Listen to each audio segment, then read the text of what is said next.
Islamic parties aren't just in the Middle East anymore. Belgium, a country in Europe, is scheduled to hold elections in just a few months. There's a rising star in the political landscape there. It's called the Islam Party. Its stated purpose is to implement Sharia and transform Belgium into an Islamic state. Members of the Islam Party won 2 races in 2012. The party is hoping to expand its success this round. Katie Hopkins writes for Rebel Media. She has traveled to the town of Molenbeek. Lots of jihadis there. You may remember it because it was the place the 2015 Paris terrorists plotted their attack. She interviewed the town's mayor, who seems to regard its ties to jihad as a marginal issue at best. Watch. Were you told that Salah Abdel Salah was a suspected terrorist in Molenbeek? Were you given that list? Were you given that information in October 2016, 15? Yes. Well, we had a list, but this list was known. I just had a list of a few names. Well, I would say more than 30 names, but it was not the job of the local police to follow those people. Not my job, she said. Katie Hopkins joins us tonight. Katie, that's unbelievable. Are we misreading that because of the language barrier? Did the mayor just say it's not her job to keep track of dangerous people in her community? Absolutely. She's the mayor of Molenbeek. She's been there for about 6 years or so now. She was given the name and the location. He ran a bar in the town of the coordinator of the Paris attacks, where 130 were killed, 415 were maimed. And when I said to her, you had that list, you had his name, you did nothing, she said, it's not my job. It was not my job to do something. And of course, this is part of the problem in the jihadi capital of Europe, where I've just spent 3 days, is that politicians turn a blind eye because they are dependent on the voters who are Muslim and they want their support. So it's a demographic thing. I mean, at a certain point, you become captive to the people who are changing your society.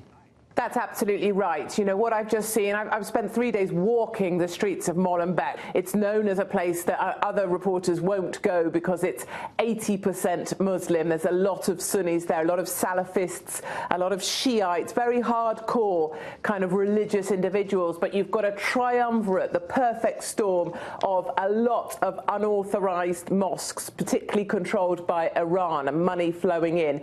You've got one type of population, 80% Moroccan heritage Muslims. And then you've got politicians and police who, I'm told by informers, are taking backhanders, who are happy to turn a blind eye. And that's why you've got terror being plotted in Belgium. But that terror then, of course, drives 2 hours away to destroy people in capital cities like London here, or indeed Paris. And bear in mind, Ramadan is just around the corner.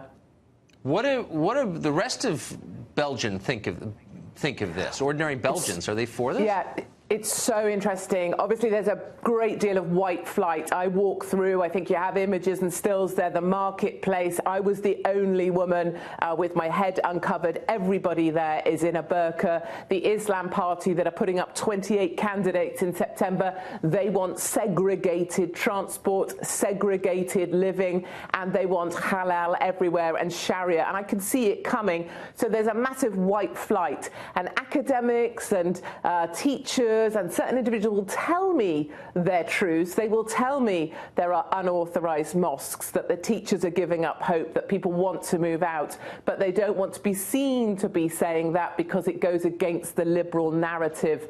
But really, these areas still exist. There's a massive mosque there, run by Saudi. It was given a 99-year free lease on a massive building in Belgium, as long as they could bring in extremist imams to have access to these migrants. And then we wonder why we end up living with the jihadis next door.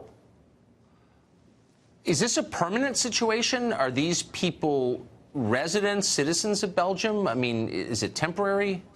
No, it's not temporary at all. They have citizenship. 95,000 people live in Molenbeek. About 85% of them are Moroccan heritage, but they are French nationals, often Belgian born. But what's so interesting, in talking to a teacher today who didn't want to be on record, she was saying that her teaching colleagues find that no matter what, how many generations in they are, 3 generations in now, they always have one foot still in Morocco. And that's very very much the point that she made. Those old Islamic and Muslim traditions matter more than any European heritage they may have. Amazing. Not the Belgium most of us think of. Katie Hopkins, thank you very much for that. Thank you, Tucker.